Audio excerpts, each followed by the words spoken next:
يا بنات شلونكم؟ فيديو اليوم راح نتعلم شلون نشتغل هذا الموديل مباشرة على قماش بدون بنات. هسه نبلش. طبعا الانفصال عندنا رياضي او كم رجلان. باعوا بنات. اول شي ناخذ القياس. هذا القياس يلبس وزن من 75 من 70 75 لحتى 80 يوصل حتى ل80. بس شنو؟ لان القماش بيه ليقرا قوية. هسه اول ما نبلش نجي ناخذ العرض مال حفرة الرقبة للفستان الرياضي بهذا الموديل هي 20 سنتيم.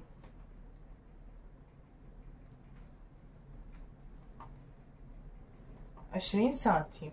هذه حفرة الصدر او الرقبة هالشكل 20 سنتيم ونحدد. تمام. ننزل مسافة 18 سنتيم ونحدد خط. هذا خط عرض ربع دوران الصدر. راح ناخذ عليه قياس ربع دوران الصدر 30. تمام. ونوصل من هاي النقطة لهاي النقطة بهذا الشكل.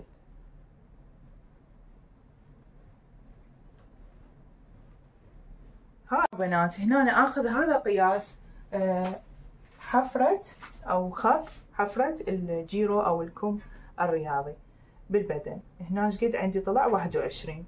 نحفظ هذا الرقم لأن حتى بالردان أو الكم يكون أيضا 21.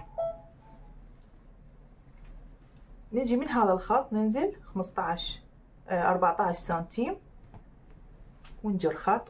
ناخذ عليه مقاس ربع دوران الخصر اللي هو 26. اربط بهذا الشكل ومن هذا الخط ننزل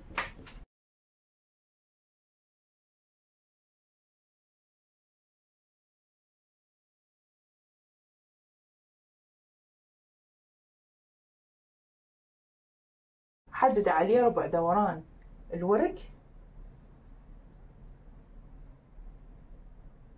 31. تمام. بهالشكل اجي اربط خط الخصر مع خط الورك وانزل بخط مستقيم عدل الى نهاية الفستان.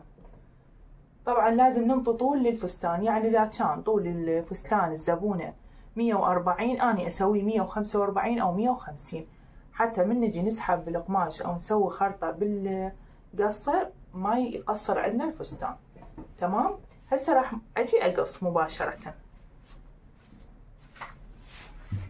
بنات راح نبدي نقص.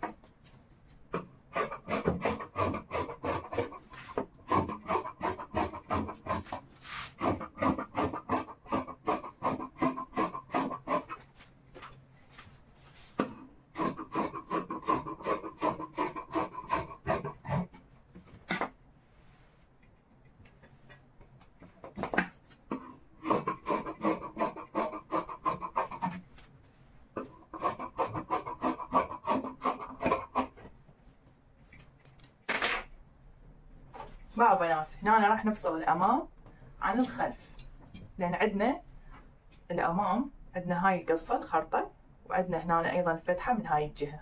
تمام. راح نقص وحتى اقول لكم شلون نخرطها او نكسرها. نفصل الامام. الخلف ما عندنا شي بي، فقط الشغل يكون في الامام.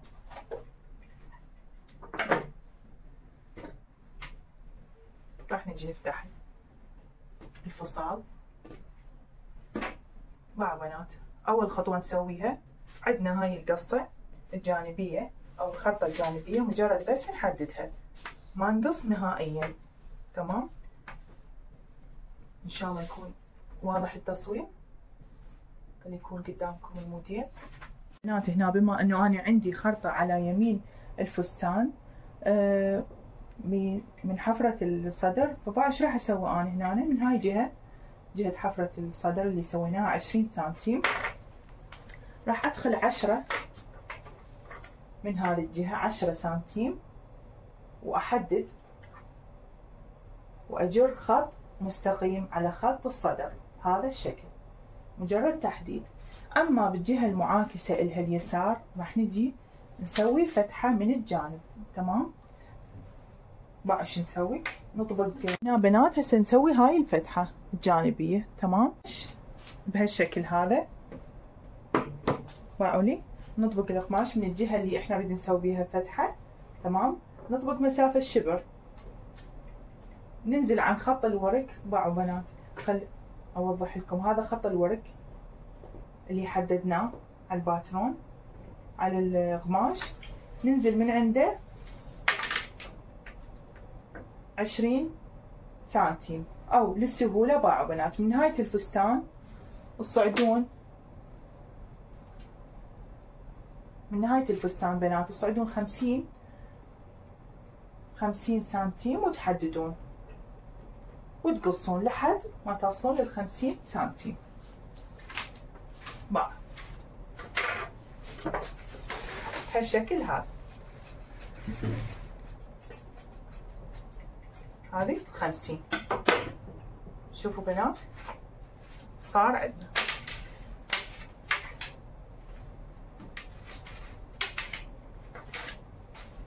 هاي الشاكة او الفتحة الجانبية. باعوا بنات هنا اني عندي الكم او الردن للفستان او للموديل اللي عندي راح اسويها بالتول اسود. هنا عندي كشكشة على الردن اللي هي لاستيك ما اعرف باقي الدول شو يسموه، يعني نخرطها باستك. تمام. حتى تنخرط عندي وتصير بهذا الشكل. باعوا بنات احنا قلنا حفرة الكم هناك حفظناها بالبدن 21 سنتيم. نجي هنا نفس الحالة. ايش راح نسوي؟ نجي نقيس. باعوا بنات نجي نقيس من هاي الجهة، نقيس مسافة. هذا اول شي ناخذ مقياس. باعوا بنات مقياس اعلى الكم اللي هي هذه الخرطة. خاف بنات هواي ما جاي يفهمون على الشرح. اول ما نبدي ناخذ مقياس اعلى الكم الخرطة. تمام. هنا حتى يعطيني هذا الشكل راح اجي اخذ هذا القياس، طبعا مطبوق 4 طبقات. هنا راح اخذ قياس 20 سنتيم بنات، 20 سنتيم حتى تعطيني هاي الخرطة. هاي وحدة واحدد. هو اصلا باعوا هسه هاي انا عندي الوصلة جاية فيت او القماش جاي فيت 20 سنتيم. باعوا 20 سنتيم. تمام. ونحدد ننزل قلنا 21 سنتيم اللي هي حفرة الكم بالبدن. ننزل بخط مائل هالشكل. باعوا 21. باعوا اجت فت ويا القطعة اللي عندي 21 سنتيم. نجي هاي مجرد هالشكل نسويها. صارت عندي حفرة ردن كاملة.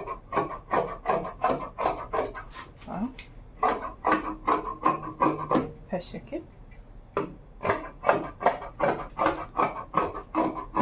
هذه هي عندي الكم. هذه راح تجي من هنا تنسحب بالاستيك او اللاستيك. تمام. وهذه تنكف منه وهذه تتخيط بالبدن. تمام بنات. اما بالنسبة الى ظهر الموديل ظهر الفستان، احنا هذه ما نريدها هيك شكل عريضة تكون، يا اما خطوتين نسوي، يا اما نختار وحدة من عندهن، يا اما نطبق بهالشكل البدن ونجي نصغر الحفرة مكان ما تصير عندنا 20 تصير تقريبا 15 سنتيم. تمام. او اقل حسب اللي مطلوب من عندكم او حسب اللي انتم تردوه. اذا صغرنا حفرة الظهر، اذا صغرناها احنا هنا الردان لازم نفس الحالة جهة الظهر تتصغر. تمام. او بالحالة الثانية لا، نجيب لاستيك ونخيط اول شي نكف بهالشكل وبعدين نسحبه باللاستيك. اما باللاستيك هذا اللي يجي بالملكوك او لاستيك انتم تخلوه تخيطوها وتسحبوها باللاستيك ابو اصبع هذا. تمام. فاني هسه شنو اللي راح اسوي؟ راح اكفه واجي اجمعه بالاستيك، اخرطه باللاستيك يصير شكله حلو، ينطي شي حلو. واذا انتم حابين لا ما تسووا عدل، ما عاجبكم تسوون اللاستيك، شو تسوون؟ تقصوه بهالشكل. انا بس للتوضيح هنا ما راح اقصه. اذا قصيته راح اعدل على الردن لازم عليكم. تجون بهالشكل، تحددون اللي انتم تردوه وتجون بالشكل مائل بهالشكل هذا الى نهاية الكم. بهالشكل يصير الخط بنفس هذه الردن. ايش راح تسوون؟ طبون وجه على وجه، تمام، وجه الكم على الوجه الثاني، وجه على وجه، تمام. ونفس الحالة تصغرون جهة واحدة بهالشكل هذا. يعني ايش قد اخذتوا من هنا؟ اخذتوا من هنا مثلا 8 سنتيم، تجون من هنا مالتين تاخذون 8 سنتيم وبهالشكل تسووها، تمام، بهالشكل. وتقرضوها اي من هنا بعد ما تقصون هاي الوصلة او التحديد، تقرضوها اي من هنا حتى تعرفون هذه الجهة تتخيط بالظهر، تمام. هيك هالشكل، يعني اذا قصيتوها راح تكون عندكم بهالشكل هذا. باعوا؟ راح يصير عندكم فرق، يعني يصير عندكم الظهر ما بيدلعه والامام يكون عندكم بيدلعه، تمام. انتو بعد وراكم شنو اللي يعجبكم سووا، تمام. واني هسه شوفوا تضامنا وياكم صراحة راح اقصه حتى يكون اوضح، لان هواي ناس ما يعرفون هاي الخطوة شلون يسووها. طبعا هي ما تأثر. باعوا؟ راح اقص هذه اللي حددتها الدلعة اللي انا اريدها للظهر. باعوا؟ راح اقصها. احس ان شكلها يكون ارتب للفستان، لان اللاستيك ما راح ينطيها صح. يعني هو حلو بس ما راح يجسم لي اياها تكون مجسمه. فاني شوف حددت 8 سنتيم وراح اقص بهذا الشكل حتى تقعد الظهر يجي يقعد مضبوط على الجسم. ونفس الشيء بالكم، وجه على وجه، هذا وجه على وجه. واني زين حددت لكم حتى يكون واضح. خلي اتاكد من وجهه، تمام، بهالشكل هذا. واو. دائما يكون الوجه بخشونة بس الخلف القماش لا يكون ناعم. انتبهوا لها هاي بنات. ايضا 8 سنتيم واقص بهذا الشكل، تمام. اجي اقرض حتى اعرف انه هذه راح تتخيط بالظهر، تمام. تعرف انه هاي الجهة هي للظهر. هسه صار واضح؟ معلوم؟ هاي معلومة تفيدكم بنات، ضروري تحفظوها. ليش؟ لأنه حتى بالدشداشة مال البيت تقدرون تسووها بأي فصال. حتى إذا كان عندكم مثلا فستان ما طلع نفس الشي هم هالشكل تسووه حتى دلعة الظهر تكون أقل من دلعة الأمام. باع شكله شلون صار؟ باعوا؟ هذه للظهر هذه للأمام. نفس الشي نخلي اللاستيك ما راح يأثر عليه أبد. أحس إنه هذا راح يقعد على الجسم أكثر مضبوط. معكم بنات أسهل طريقة حتى نسوي هذا الموديل. شو نسوي؟ نجيب من هذا اللاستيك أو الأستيك المطاط، باعوا، نخليه بالملكوك، تمام.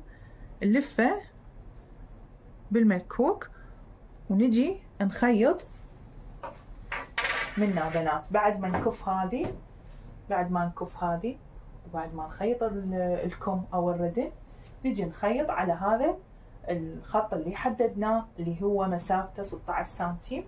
بعد ما نكفه راح يكون قياسه 16 سنتيم. نجي نخيط على نفس لون القماش، تمام. يجي يسحب لنا اياها اللاستيك من جوا، تمام. نخيط مرتين، خط بصف خط، تمام. هاي وحده. نفس الحاله اللي قصيناه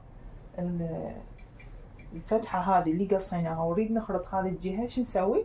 نخيط من هنا، نحدد من هاي من القصه اللي قصيناها الى خط الورق، ونجي نخيط خطين يعني متوازيات متساويات العفو، تمام. حتى ينسحب عندنا بهذا الشكل. نجيب القيطان، اي قيطان عندكم من القماش من تشتروه جاهز، تخيطوا هنا، ثبتوه نبذه هنا وتجون تشدونه. هاي وحده. هذه للسهوله بنات، بدل ما نقص ونسوي باترون وكذا، هذه اسهل شيء وتعطيكم نفس النتيجه بالضبط. هذه تكفوها بهالشكل، تخيطوها على طرف القماش، تمام. ويصير عندنا كله جاهز. نفس الحاله للكم او الردن، تختارون الاستيك يكون باللون الاسود، تمام. وتسحبوه باللاستيك بهالشكل هذا، تخرطوه وتجون تخيطوه. هسه راح نشتغل واراويكم كل خطوه اخيطها، اصور لكم شلون صارت. بعد ما ركبنا الاستيك او اللاستيك هذا بالماكوك، هسه راح نبدي نخيط.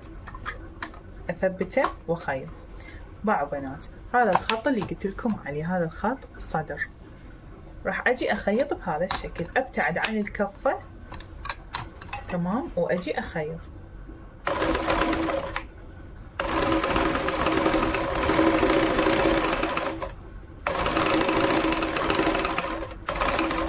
هذا الخط الاول. ارجع مرة ثانية، باعوا، ارفع باية، اقلب عندي القماش او الفستان الامام بهذا الشكل، وارجع انزل باية واجي اخيط بصف الخط اللي خيطته، باعوا بصفه.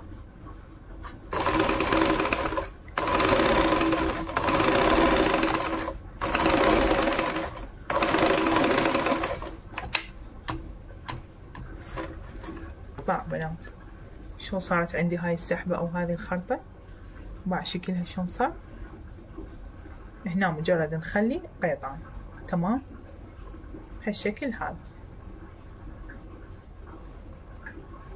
حتى نخيط الكوم، باع ايش راح نسوي؟ الجهة اللي حددناها للظهر نخليها للظهر، ما نشتغل هسه. جهة الامام نخيطها بهالشكل هذا، تمام. باعوا نربط بهذا الشكل. طبعا انطي مسافة اصبع واحد، كفة بهالشكل، اكفها بهالشكل. باعوا بنات، اطبقها، مجرد اطبقها، تمام، واجي اخيط اصبعين من هنا، من الجانب، من خط الجانب، خط الكم، حفرة الكم، اخيط اصبعين. باع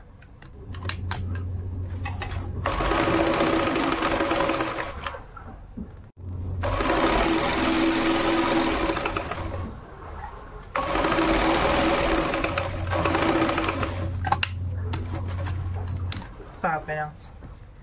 هنا بعد ما خيطت اصبعين، طبعا هذه شوفوا هاي الزيادة نطبقها من نجي نكوي القماش، نطبقها للداخل، تمام.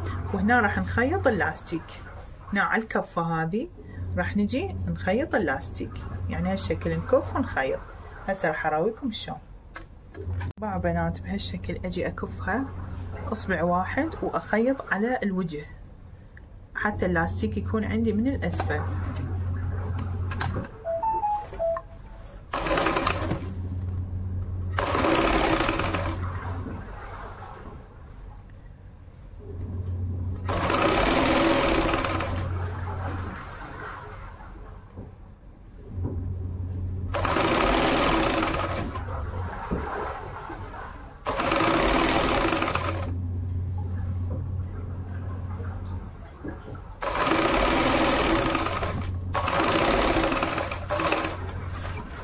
انزل ابرة وارجع مرة ثانية عليها.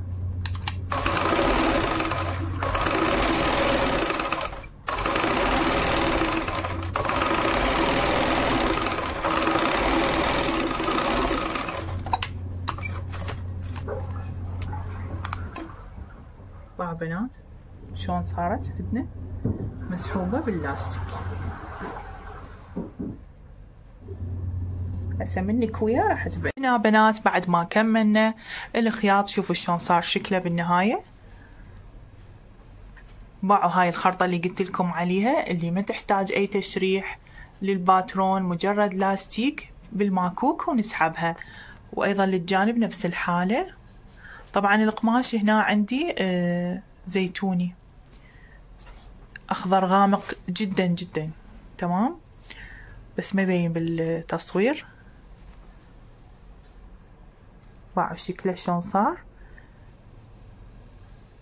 بنات اذا عجبكم الشرح وعجبتكم طريقة الفصال كتبولي بالتعليقات، انطوني رأيكم، تشجيعكم يهمني حتى نقدم بعد موديلات احلى واحلى.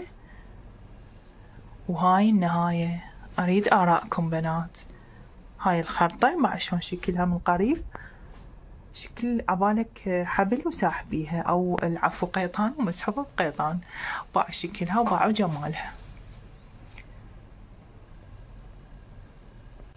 بنات عند الخياط ضروري تاخذون من كل جانب على طول الفستان اصبعين، ضروري مبتدئة من تجين تخيطين الصبعين. أنا من أنطيكم قياسات، هاي القياسات من ضمنها الخياط، يعني مسافة الخياط، تمام. فتخيطين الصبعين على اليمين والصبعين على اليسار على طول الفستان، باعوا من الجنب على طول الفستان، من هاي الجهة ومن هاي الجهة، وإصبعين عند خياط الكم، كل خياط إصبعين، تمام. تخيطون تاخذون من يصير عندكم مثلا إذا لبست عندكم الزبونة وطلع بقصف، فهنا راح انتوا تفتحون وتعرضون. بس ضروري هاي المعلومة تسووها، انه إصبعين عند الخياط تخيطون. أنا أنطيكم الباترون القياسات